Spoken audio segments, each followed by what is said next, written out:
Hey guys, long time, no video, no talk, no anything. Um, been busy, new job, back into the workforce, thank fuck. Um, yeah, been pretty crazy few weeks actually. But I figure now, probably now's the time more than ever to do another video. I could tell you again what's wrong with the world. I could point out the corruption, point out the coming horrors of the new age, of this whole new world order, um, you know, new dawn that is emerging. And I could tell you what I see on the horizon. None of this offers a solution, and I think that's what we need. We need a solution. Um, I actually think the solution's plain and simple. It's just a very difficult thing to achieve, especially you know individually. We are sovereign beings, but we're not going to be able to make a huge impact independent of others. You know, really, what we need to do is strive for a communal effort. Um, but yeah, none of the repeating what's wrong with the world, repeating. We all know about the corruption. We all know um, that we're headed into some pretty precarious waters, some dark waters, some unknown areas of reality. Um, but it doesn't do anything. None of it moves us in the right direction, and we're all left knowing that what's going to happen without knowing how to act or how to be. And of course, we can adopt certain principles in our own lives, um, which collectively, if enough of us are putting in the work, then yes, collectively that will make some sort of a difference.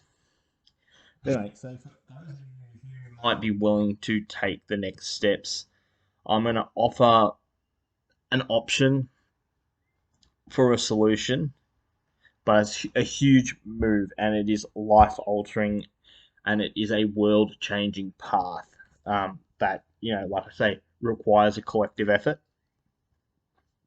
And this is the path of non compliance, teamed with non participation and mixed with a lot of renunciation. So we have non compliance, non participation, and a degree of renunciation. Um, so we could say that in many ways the modern world has become a curse. Um, you know, Even as I sort of wrote down what I've been thinking, um, but I'm reading sort of some of the words loosely now. You realize that even as you're writing these sorts of things, or you to talk about that, you're doing it on a digital platform, on a modern platform, because it really is the only stage with which we have to work. Um, but I sort of am overcome with the sadness that it's come to this. That there really aren't options for, well, not many options anyway, for sort of public speaking. I mean, especially with lack of finances and things like that. So, and all too often, sort of any public displays of non-compliance and non-conformity and non-participation are met with a heavy hand and shut down. So, even if we were to do this on any other platform, in the real world, quite often these things are shut down or they are publicized falsely, as we know. So yeah, a sadness overcomes me because you have to reach out to people on these digital platforms. We have no other real.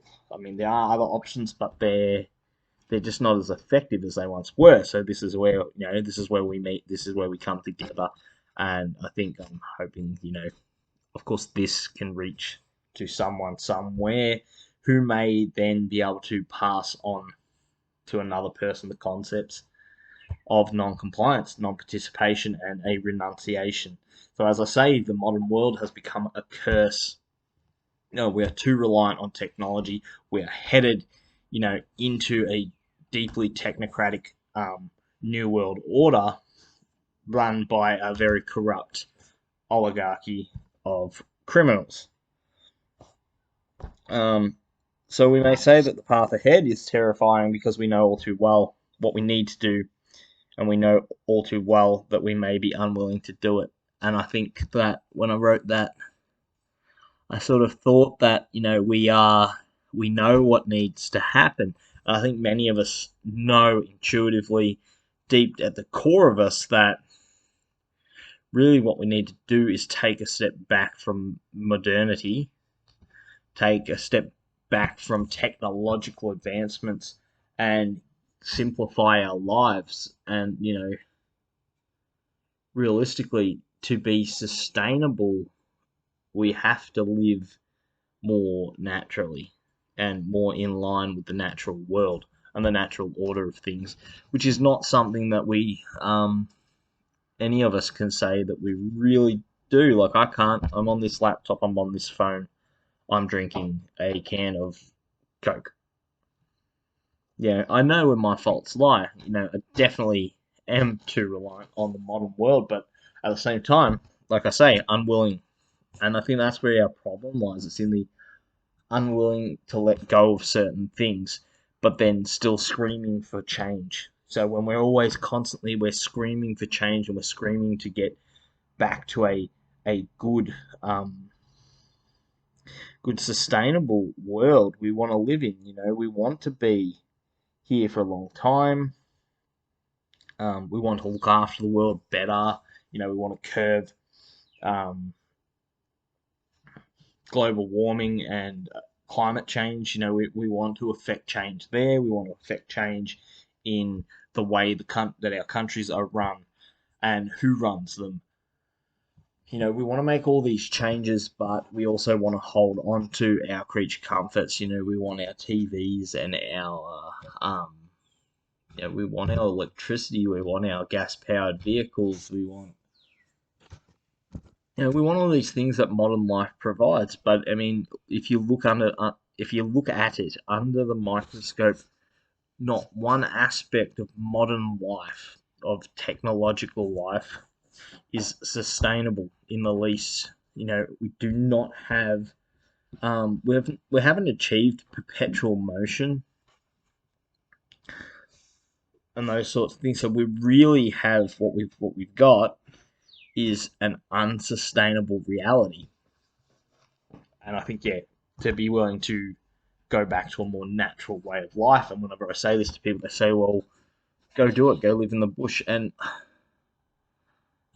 I think like the point's missed. It's not about one man saying like I can't deal with modern life. Of course we can deal. Like, of course I enjoy modern life. Don't get me wrong. I'm a gamer. Always have been since I was a child. Like, I play lots of video games. I use laptops and phones as much as the next person. I drive a petrol powered vehicle. I work in a cafe that serves food to whoever. This the sorts of things that I'm getting at is that I'm not saying it would be easy, but it's something that needs to happen. But it needs to happen en masse, everybody. So yeah. So I mean, that's when I ask myself, who amongst us has the strength to put aside modern technology in favor of a life of quiet labor? Because obviously we always have to work. Working in the gardens. I mean, it's something we would have to go back to. Have to go back to sort of that permaculture way of life of growing our own fruits and vegetables, hunting for meat if we choose to eat meat. Like I do, and then some people don't. So they would just say grow vegetables, and we can harvest grain together. We can have those fields in smaller communities. We could get a cycle happening so that there is a permaculture built into our you know our core values. And of course, we're not going to have the same types of jobs. People wouldn't have to work for somebody else. Um, Money would be a thing of the past as well. I mean, this is communist living or socialist living to a point. It is communal based. Um, Big cities would essentially collapse in on themselves. and we could definitely use them as housing. Um, but yeah, I think the cities need to be dissolved almost, and instead of having like maybe as trading hubs, still we could use them.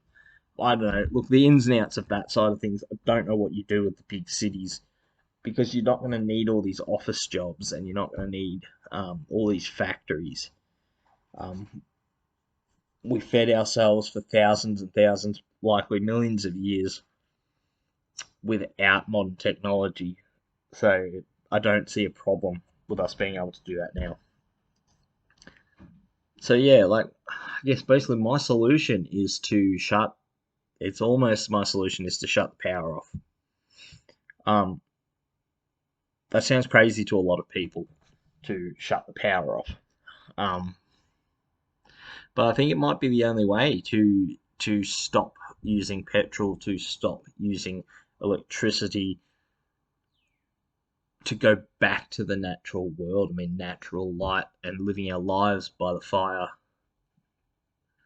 living our lives with the things that nature provides to us, and becoming again stewards of the earth, sort of guardians of the Garden of Eden, if you will, and adopting as our core values those sort of and even though I'm not a religious person, I'm not Catholic or Christian or anything really. I mean, technically, I guess I identify as a um,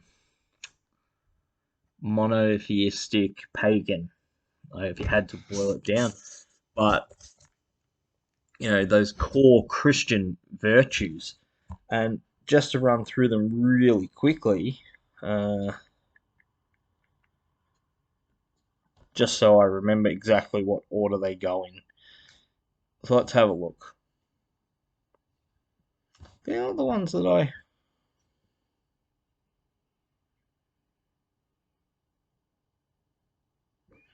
Give me 2 seconds. Let's see if we can find it. The seven virtues. So, the seven virtues are faith, hope, charity, fortitude, justice, temperance, and prudence. I think there's something to be said there. See, this is better. Hang on.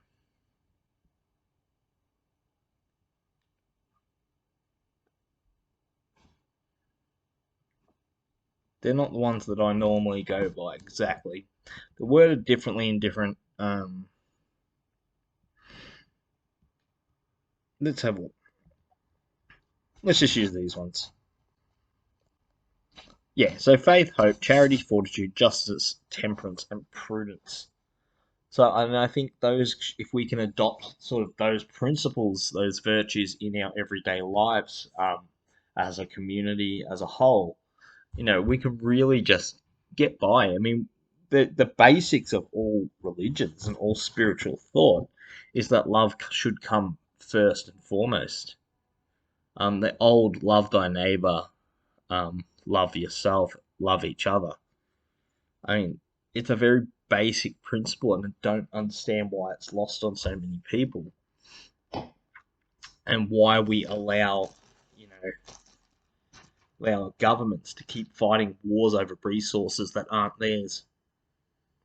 You know, accepting in ourselves that none of it is ours, none of it belongs to us. That's a very basic thing to understand, is that like even our bodies don't belong to us. Geez, when we die, our bodies are in the ground. They return to the earth from whence they came, because that is what they belong to. We're just using them. Same with everything else. We just borrow it and it all returns to the earth. Everything returns to the earth. And I think understanding that en masse as a whole, um, and holding that as a core virtue in our souls, we can start to really make some changes, because then you understand that nothing is yours. You don't own anything. Ego begins to melt away, because the concept of ownership is a lie. You know, it's a lie we tell ourselves. We tell ourselves that this is mine and that's his and that's hers. You know, if somebody's holding, if somebody's using a stick to walk, you don't go up and take it from them. But that doesn't mean that that is theirs. They're just using it for now. If they decide they don't want it anymore, they'll pass it on. It becomes somebody else's for a time. You see where I'm going with this? It's just that, understanding that you don't need to take from others. Because realistically, you can get these things for yourself, and everything you need is there. This false, unsustainable world that we live in, the world of things, um, it has us trapped in the illusion that, we can have bigger and better things. We never take them with us. They never really serve us well. We are here to serve the world well, to serve each other well, and to serve ourselves well. We're here to operate as a community together. That is still lost on some people, but it is as simple as that. That it really is that simple, and that's my message today, that there is no secret to fixing the world. There's no magical formula that needs to be figured out that we haven't figured out yet. There's nothing that we need to figure out. We don't need to figure out how to change the world and make the world a better place. We know how to make the world a better place. We know how to improve things. We know how to improve ourselves. We know what we need to do. The problem is we're just not doing it. Myself included, we're not doing it. But it would not take much for us to put that into action. But first, it really takes re-education, or actually just education at all. Because let's be honest, like, our kids aren't getting educated. I never really got educated in schools. You're getting educated the opposite direction, away from the natural world. You're getting removed from it, put into a stagnant classrooms, and taught bullshit your whole life until you go into the workforce, and then you continue and perpetuate the bullshit. And it needs to stop somewhere. The buck stops with us, and change starts with us. We got this. We can do it. That's my message. Pass it on.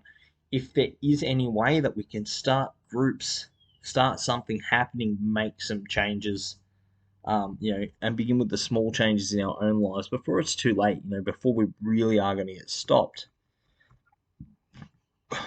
Because I know they're working towards making it harder and harder for us. Before long, I really do believe the walls are going to go up. I believe that walls are going to go up around cities. They're going to have checkpoints and things like that.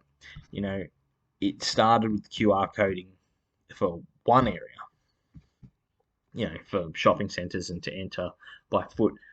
What happens when that turns into a QR code to enter towns, to enter cities? And it will happen. It's just happening incrementally. Go watch, I think it's called In Time, the movie, and that'll give you a picture of the sort of what's starting to happen here. It will happen. Just, it might take some time, but these things are getting implemented as we speak. Anyway, guys, take care. Take care of each other. Take care of yourselves. Yeah, look, much love as always. Hopefully you can get something out of this today and I didn't just ramble on nonsense the whole time. So anyway, peace out, guys. Take care. Yeah, much love.